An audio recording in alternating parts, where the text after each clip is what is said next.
ያኔ እኔ ስጀምር ሽፎን ከሾላና ጨርቆስ ውጭ ሽፎን አልነበረ።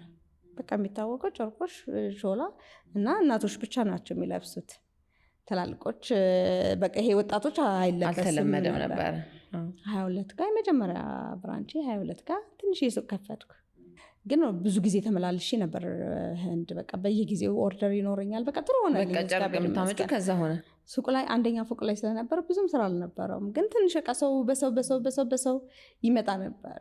ቆንጆ ነገር ስለሚፈልግ ሰው ደግሞ ገባሽ ደህና ነገር ስለምንይዝ ይመጣ ነበር። የተለየ ነገርም ሲሆን በጣም ሰው ይፈልጋል። ስፔሻሊ ሹፎን ለባሽ ምናምን ከሆነ ሰው ባሽ አዲስ ነገር ይፈልጋል። ከዛ በኋላ ግን ብዙ ገበያ አልነበረውም። ግን ደህና እግዚአብሔር ይመስገን አከራዮች የምንላቸው እዚህ ጋር ትንሽ ቤት ብትሰሩልኝ ምናምን ላቸው ነበር። አስፋልት ዳር ወደ ታች ለመውረድ እና በጣም ጥሩዎች ናቸው። ያውለት በጣም ከምልሽ በላይ እና የሆነ ቀን ሁለተኛ ልጅ ወልጄ ቶሎ ነኝ ምናምን አለኝ።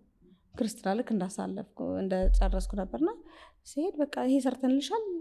በ2 ቀን 3 ቀን ነው የሰሩት ቤቱ በኮንቴነር ነገር ስለሆነ በቃ አንቺን ቅድሚያ እንስጥሽ ነው አለኝ። በጣም ደስ አለኝ። ወዲያው ጀመርኩት 22 ላይ መሬት ላይ በቃ